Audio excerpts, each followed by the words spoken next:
In Upper Arlington schools, our vision is to prepare uniquely accomplished students to serve, lead, and succeed. From the new learning environments to our strategic plan, we are building on our future by building on our strengths. We have a long history of focusing on the whole child. Our students aren't just test scores. They are individuals with unique talents and their own interests. We want them to explore their passions. We want them to innovate. Connect. Right. Engineer. Paint. Create. Serve, lead, succeed. It's a joy to help these students cultivate the skills that will help them be successful in life. Our students learn they can face challenges, even the really hard ones. They may fail at first, but they can stick with it and come out on top in the end. We love that we focus on service and service learning here. Our students learn at an early age that it's important to care about and for others. And then they learn concrete and real-world ways to give back to their community and make a difference. It's so rewarding to be a part of that. Our students also learn to take care of themselves. Our focus on well-being means we want everyone to be able to achieve balance in their lives. We want everybody to know that they belong here, that they will be celebrated here. And we value each and every one for who they are. We also will ensure that everyone is loved, everyone is embraced, and everyone is celebrated. In UA, we believe that all means all, and I wouldn't want to be anywhere else. Serve, lead, succeed. Good evening and welcome to our 2019 State of the Schools. We are so glad you decided to spend your evening with us. We have a great program for you tonight, highlighted by many of our amazing students. And I think we should begin by giving another round of applause to our Hastings Honors Strings and our Jones Chamber Group under the direction of Gretchen Zunick, Melissa Allen, and Chris Lane. Let's give them a great round of applause.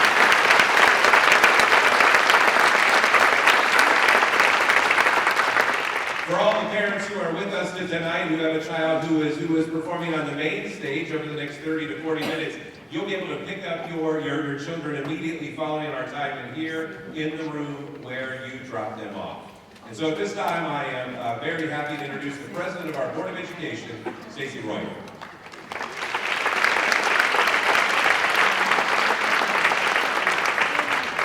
Thank you. Good evening. I'm so happy to see everybody here. It's going to be a fabulous evening. So enjoy the time while you're here. I'd like to introduce my colleagues, Vice President Nancy Drees. If you guys can please stand. Carol Muller, Scott Kennedy, and Reggie Kirby. I'd like to also introduce newly elected board member beginning her term in January, Lori Trent.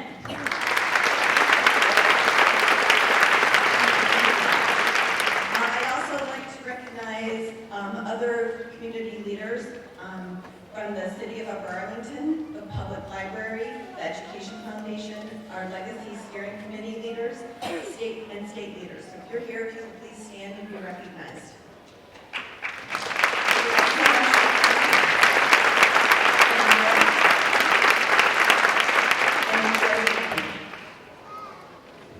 Thanks a lot, Stacey, and thanks to our entire Board of Education. Anytime I get the opportunity to talk about this, I do, and I always think it's important to stop and thank our Board of Education and our City Council. Those are important elected officials in our community and our library board. And those are often thankless jobs, and they do a wonderful job serving all of us. And so I think we should just thank all of them again for their great leadership in our community.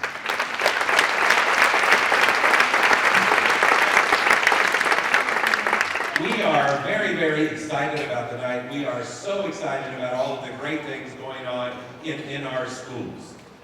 So the format for this evening, we have a program here that are going to be highlighting many of our great students, and we're going to be here for about 40 minutes, and then we're going to be moving into the lobby of the auditorium of the gymnasium for a learning fair that's going to last until about 7:30, and you're going to be able to see a lot of the great work going on by our students and staff in classrooms around the district. And I think you're going to just love seeing all of the great things going on.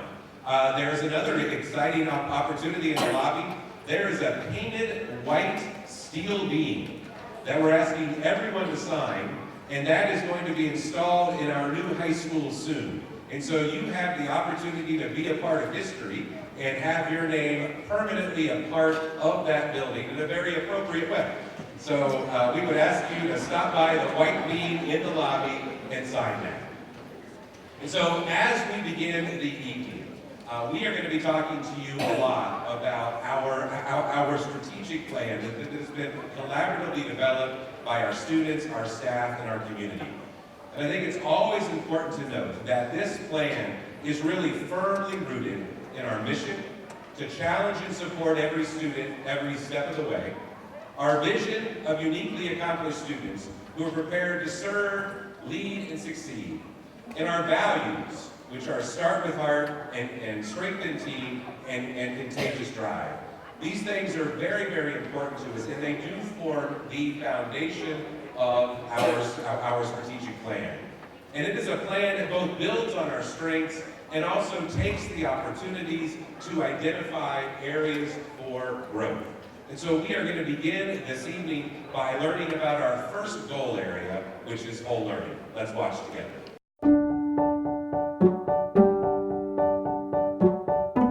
The BioWise project was really fun. I really loved doing it because we actually got to be the scientists. At the core of our new strategic plan is whole learning. This focus is not new for our district. It builds on our long-running philosophy of educating and supporting the whole child. We want to create those unforgettable learning experiences that our students carry with them, whether they're science or math, the arts or athletics, or service learning. We are incredibly proud to be the first school to do Project BioWise in the state of Ohio, and it was a great whole learning experience that kids will never forget. My favorite part of BioWise was definitely looking under the microscopes. I saw the zebrafish, its heart is beating. I love that we actually got to watch our fish develop and hatch. We are creating authentic learning experiences that are truly preparing our students for the next step in life. A great example of this year is what we've seen with our new video scoreboard at the stadium. Our students have really embraced this as a real-world learning opportunity. I'm very lucky to be in a school that provides a bunch of different opportunities for me to explore my passions and to see something that I've created be on a big screen in front of hundreds of people. We are striving to provide opportunities for our students to be fearless learners and creators. With the Everyone Can Create Boot Camp, students here at Tremont in 5th grade were able to innovate and create and really have those conversations about how to use this technology as a tool for our learning throughout the school year. Right now we are doing something with clips for math, and it'll just help us talk in front of the camera and edit it and do all that fun stuff. Our district has had a long commitment to service learning. It truly becomes a lifelong commitment for our students. I see them carrying it through middle school to the high school and on into adulthood. Not only are students learning new content in the class, they're using that content to actually meet a community need. By means of service learning, students can actually find out what inspires them. Whole learning is at the heart of all that we do. We are committed to ensuring our students are uniquely accomplished and prepared to serve and lead and succeed in whatever path they choose in life.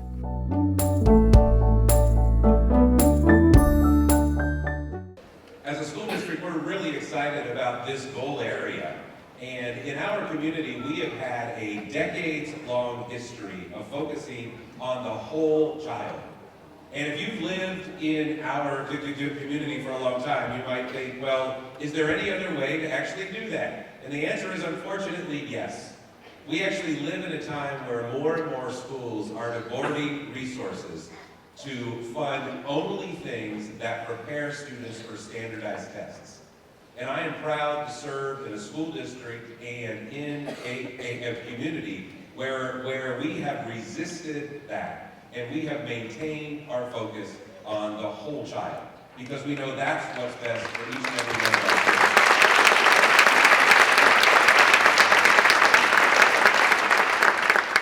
Now, I could give you 1,000 different examples of this in action, but I'm not going to do that.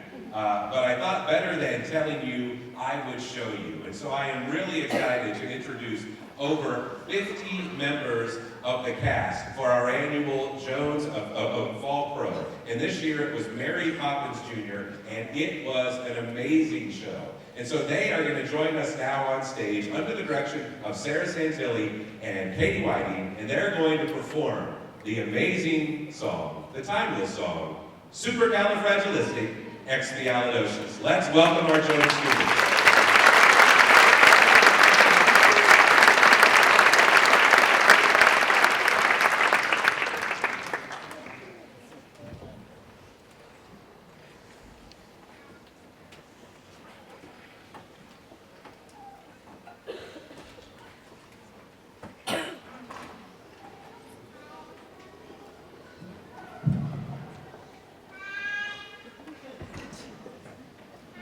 Supercalifragilisticexpialidocious.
Thanks again to our Jones students. It was an amazing production this fall. I got to be a part of opening night in the oftentimes overlooked part of Chimney Sweep number 12.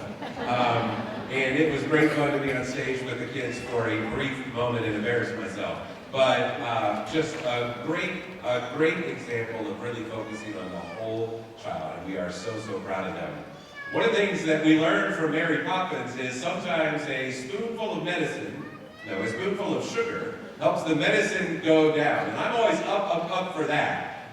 But in our strategic plan, we decided to take a different approach, and so our plan has a very intentional focus on the well-being of our students and staff, and we're going to learn more about that right now.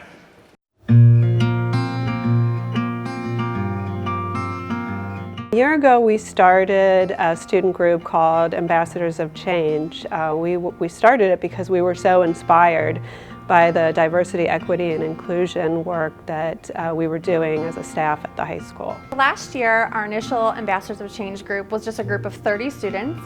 This year, we doubled, and they've already been doing some great things, like Start with Hello Week and trying to be more kind and inclusive in the school. I wanted to be part of Ambassadors of Change because last year I was part of a group in middle school where we would spread kindness and kind of be more work to be more inclusive.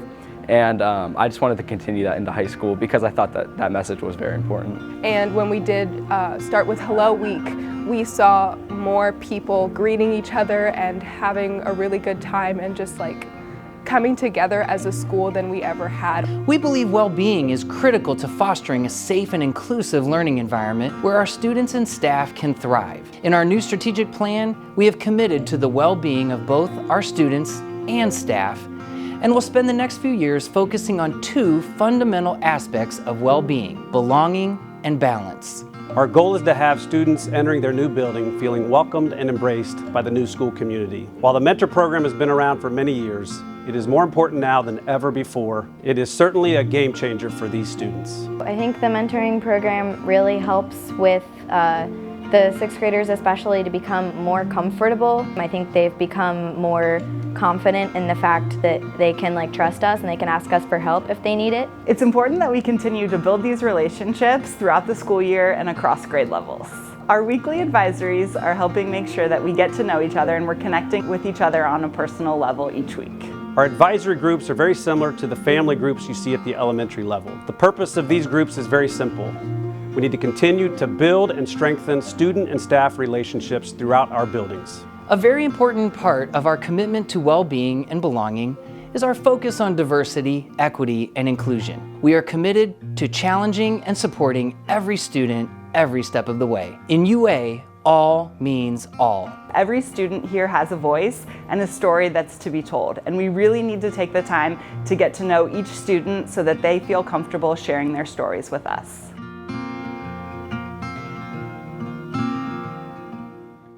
I love that. In UA, all means all. And I am incredibly proud to serve in a district where we're being very intentional about focusing on the well-being of both our students and staff. And we can't do that fully without also focusing on diversity and equity and inclusion. And this commitment is evidenced in a multi-week event we are currently hosting called America to Me. America to Me is a 10-part documentary that was filmed at Oak Park and River Forest High School in suburban Chicago. And it takes a very hard-hitting look at race and racism in public schools. Now, it was the vision of Robin Comfort and Stacy Royer, members of our Board of Education, to bring this series to Upper Arlington. This is happening across the country, but we're the first community in the state of Ohio to actually screen this series. And I'm really proud of that. And I think we have to be willing to have difficult conversations and be willing to talk about things that sometimes we don't want to talk about if we are truly going to be committed to the well-being of our students and staff, and if we're truly going to be committed to making sure in Upper Arlington all means all. We've already had 4 of the screenings, and our 5th event is going to be next Monday night from 6:30 to 8:30 at Hastings Middle School in the auditorium.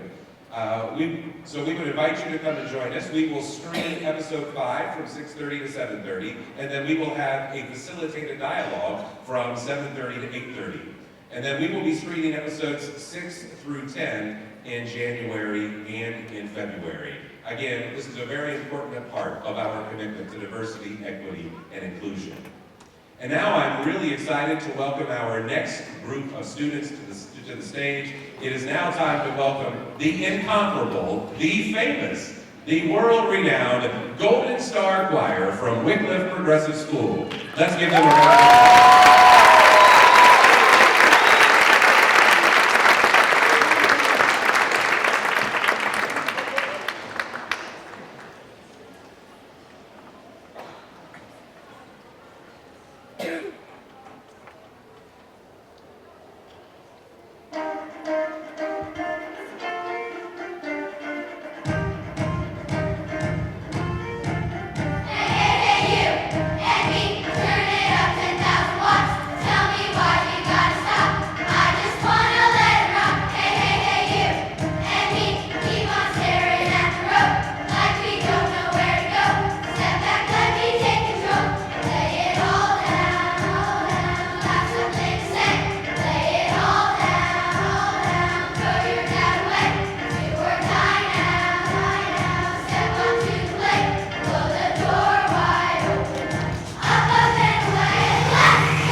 This is how we do it. Wycliffe, it's my school. Come on, turn it up. Martin opens the door and the day begins. 'Cause we've done this before, so you all come in. Make yourself at home, tell me where you've been. Put yourself in your locker and your lunch in the bin. Sometimes you gotta stay in, and you know where I live, and you know what it is.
thanks to their directors, to Lindsay Bennett and Kristen Santilli, just an amazing performance. We're really excited about that. So thank you. One of the other things we are really excited about is the facilities project that is currently underway. And so whenever I talk about that project, I always start here. And I want to let everybody know two things. We are on schedule and we are on budget, okay? Yes, that is a round of applause. And we should never take that for granted. That is because of a huge team of people working really hard to serve all of you and deliver on all of the promises that our Board of Education made to you. And I also want you to know, as we're talking about facilities, I think it's always important to remember that the facilities are never going to be what's most important to us. We are keeping our eye on the ball of focusing first and foremost on what's happening in the classroom with our students and teachers. That always has to be the top priority, and it is. But this is very important. And one of the things I'm really proud of is as we started the process, our Board of Education told us, we are not going to design, listen to this, brand new 1950s buildings. We are going to design future-ready buildings. And so they sent us around the country to look at a number of different spaces so we could make sure that we get this right for our kids and design spaces that will support and enhance their learning today and for decades to come. Because that is what this is all about. It's not about buildings. It's about changing lives in a positive way and supporting the learning of our kids. And so again, I'm really proud that we serve with a Board of Education that gets that back and has held us accountable to that very clear goal. Now, as we talk about schedule, we're going to be opening 3 of our buildings next fall. So Wycliffe and Greensview and Tremont are going to be open next August, and we are really excited about that. Yeah, I think that is a round of applause.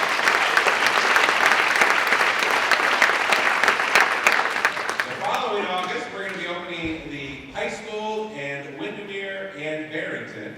That'll be in the fall of 21. And then we're still going to have some site work to do on this site. We have to take this building down, and where we are right now, we need some time to put in fields and things, and that'll all be done by 2022.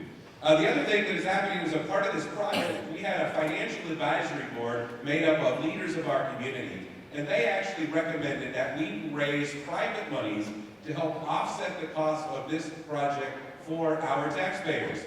And so a team of people came together and formed our Legacy Steering Committee, and they set a goal to raise $7.5 million privately to help offset the costs to taxpayers, but also to add enhancements to our buildings.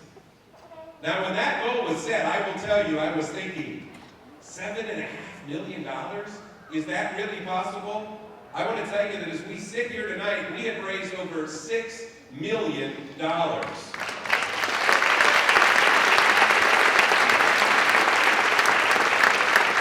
And every one of those gifts from $1 to $1 million, and that is the range of gifts we have received. All of those gifts are incredibly important, and we are hoping to finish up this effort by the end of this calendar year, and you still have time to be a part of this historic effort, and there is a table set up in the gym if you'd like to learn more about the Legacy campaign.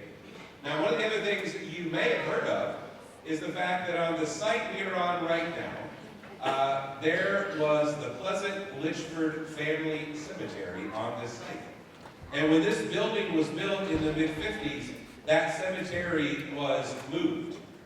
Now, Pleasant Litchford, and I will be honest with you, it's a name I had never heard until I read a book called Secrets Under the Parking Lot. And this is a round of applause. So, thanks for coming.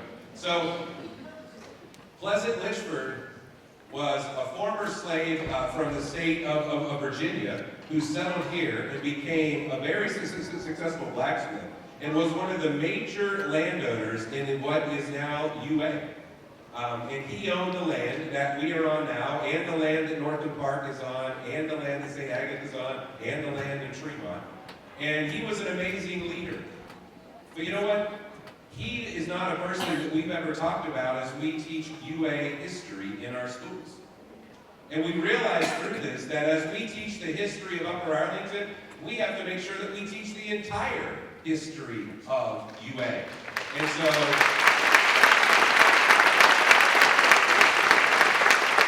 as a school district, we are coming together and working with our staff and members of our community to make sure that our history units are updated, and we do indeed teach the entire history of our community. Now, as far as the cemetery, people have asked, are there still remains there? And the reality to that is we don't know. And so we have already had scans done of the area. We're going to have some more scans done after the building comes down, because part of the cemetery is under what is now the science wing of this building. We are also going to be doing an excavation led by archaeologists. And we're going to find out what is there, and we're going to make sure that we do things the right way. And we honor the people who were buried here. And we are working with members of the descendant community to make sure that we get this right. And the Board of Education has a commitment to getting this right and doing whatever it takes to make this right and honor our history and honor our entire history. And so there will be a permanent marker placed on this site.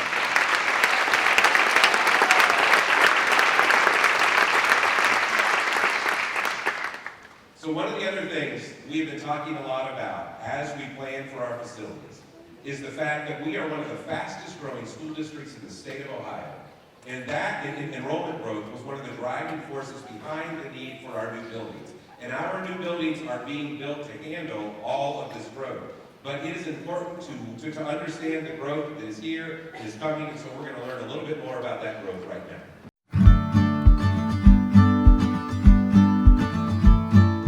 It's been amazing to watch this school grow. Over the past 5 years, we've grown by 130 kids here at Greensview alone. And all of our elementary schools are experiencing similar growth. It's exciting to welcome so many new families to our community. In the last decade, enrollment across the district has grown nearly 10%. That's well over 500 students. This growth surprises people because they see Upper Arlington as landlocked, which we are. We don't have the new subdivisions going in like other communities, but what we do have is more and more younger families moving into this district all the time.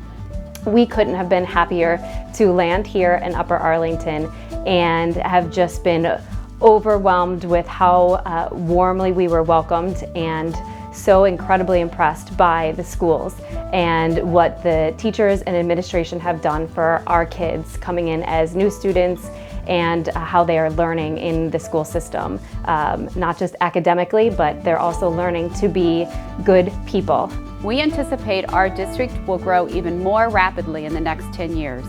Our most recent third-party enrollment projections indicate we will grow by 20% or more than 1,200 students by 2029. This will be a significant challenge for our district. That's why a keen eye on efficiencies and continuous improvement are so important to us. We have to meet the needs of all of our students and continue to provide the highest quality education for everyone.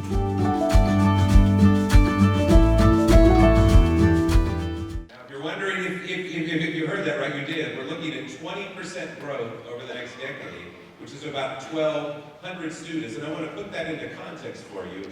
The average size school district in the state of Ohio is about 1,200 students. So over the next decade, we're going to be adding an entire school a district. And we are ready for this and we are planning for this. But it does drive other things as well. And one of the things that we need to talk about for a moment, the Board of Education has been stating since 2015, so over 4 years, that our next operating levy is going to occur in November of 2020, and that is 1 year away.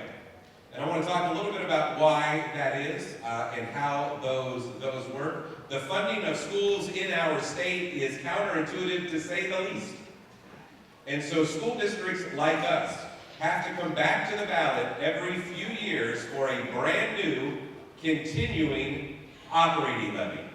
And the reason for that is there is no other way for us to deal with inflation, because all of our levies bring in a fixed amount of money, and they never grow. So as property values go up, tax rates go down, and we get the same amount of money. So all of our voted levies are on a fixed level. And so until state funding is fixed, and I'm not holding my breath on that, we will always have to come back every 3 years for a brand new, continuing, permanent operating levy. Now, if you're thinking, wow, I don't like that, I'm right there with you, okay? We do not like to talk about levies, but they are an important part of how we operate our school district. And the fact we are growing is driving even more of a need. Because the state of Ohio funds us at a very, very low level. In fact, they are giving us the same number of actual dollars that they have been giving us for the last 20 years. We have not received a raise for over 2 decades. So we are literally on our own. Now, as you put a new levy on the ballot, and I've done this a lot of times, there are some things you always hear. The first thing is this: we have the highest property taxes in the known world, okay? And the reality is this: we all have high property taxes. But let's talk about where ours rank in UA. We are about middle of the pack. And this chart has not been updated to show the districts that passed levies just a couple of weeks ago. Again, I am not saying taxes are low. Taxes are not low anywhere. Taxes are high everywhere, but it is important to note that our Board of Education has made a commitment to keeping us in the middle of the pack because they believe that is an important part of maintaining a competitive real estate market. And so that is how they plan for our finances. Now, the other thing that often happens is when a school district has had a bond issue and then puts an operating levy on the ballot, a school district will hear, well, I knew they would do this. They're building the buildings and they don't have enough money to operate them. Okay? So I'm going to insert some facts here. First of all, the reality is this. If the Board of Education had not placed a bond issue on the ballot, and if our community had not overwhelmingly supported it, the operating levy that is going to be on the ballot in November of 20 would have had to have been much larger. It would have had to have been much larger because we would have been forced to use operating dollars to put more and more Band-Aids onto aging buildings. So the fact that we are building new buildings right now means this operating levy is smaller than it would have been. And so again, we just wanted to mention those things tonight because we want our community to always understand the facts.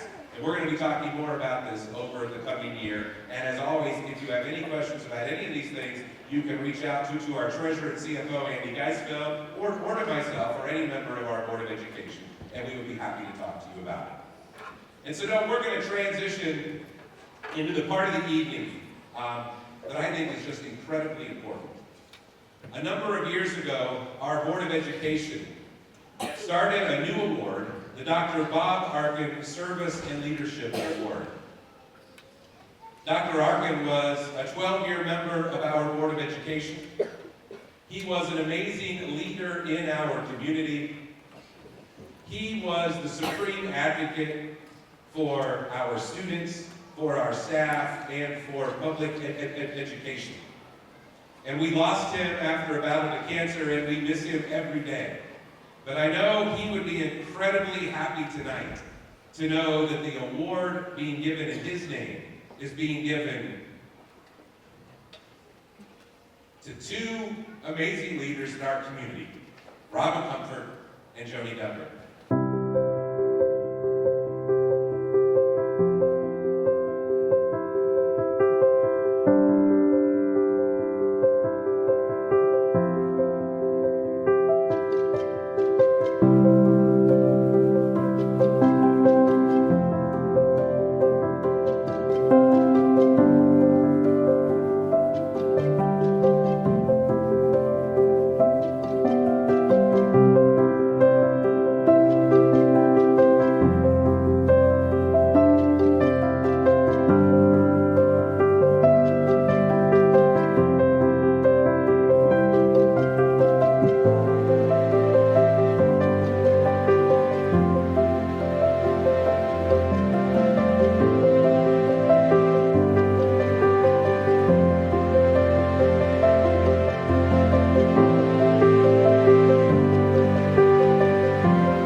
quotes you just saw on the screen were written by members of our Board of Education, and I don't think they could have said it any better. And Robin and Jody truly were the heart of our community, and they loved our kids and our staff and our community with a passion, and we are forever in their debt, and we miss them every day. It's now my pleasure to welcome Mr. Glenn Duggar, Mr. Greg Comfort, Mrs. Carol Arkin, and the President and Vice President of the Board of Education, Stacy Royer and Nancy Dries, to join me on stage for the presentation of these awards. Let's welcome them.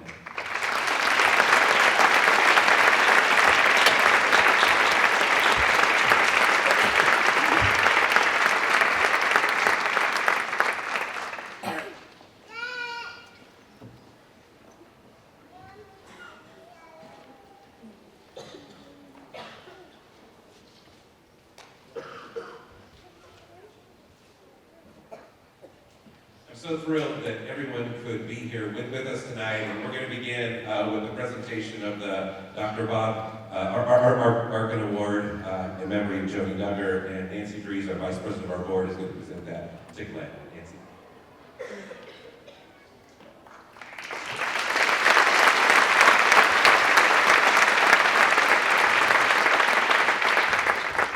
So now I ask you to talk after that video.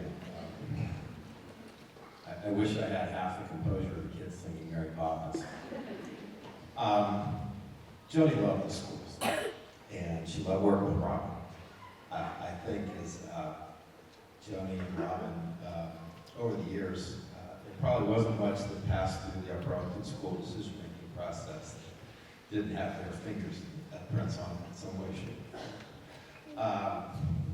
But the schools were her passion. And her family, who are all here today. Hello, family.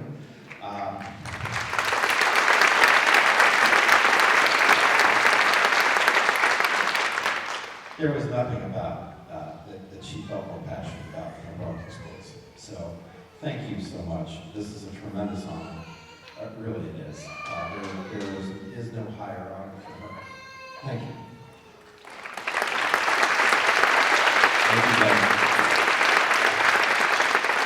And now our board president, Stacy Royer, will present Robin's award to Greg.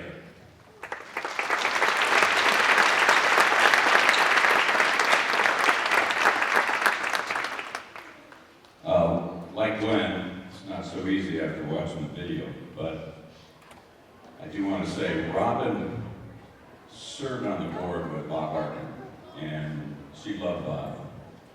Her and Bob would get in very long conversations. Bob was good at long conversations, and my wife was good at long conversations. And they would talk about a lot of things for a long time, and she was very sad when he stepped down from the board, didn't run again. And so I think from her standpoint, to receive an award, the Bob Arkin Award, in his name, would be something she would be so thrilled about. So, with that, I thank you very much. And like Glenn, my wife just loved the schools and loved all of you and all these people up here. Thanks.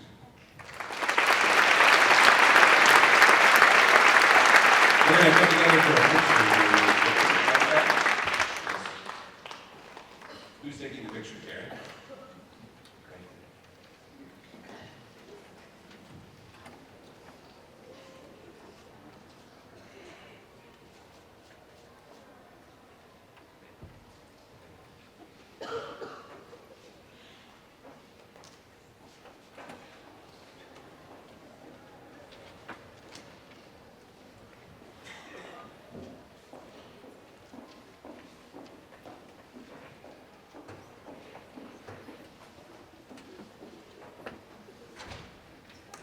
I learned, yes.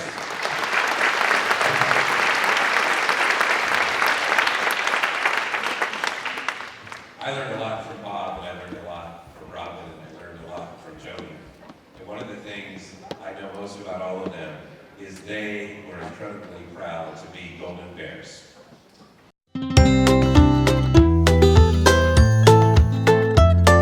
It's an exciting time to be in Upper Arlington and to be a Golden Bear.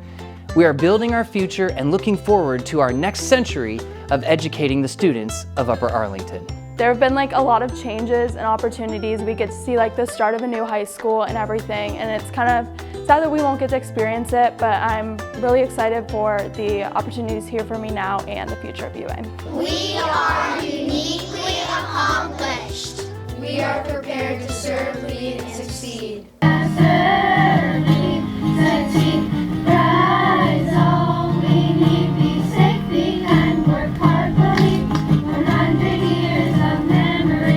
We embrace and celebrate every student.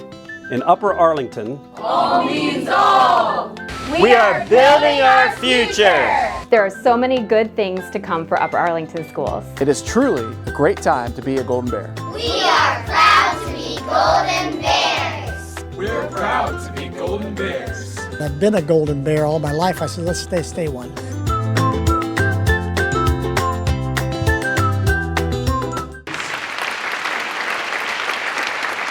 It is truly always a great day to be a Golden Bear, but today especially as we celebrate all of the great things going on in our school district. We are in an amazing time in our school district, and that's possible because of the work all of you do to support our schools.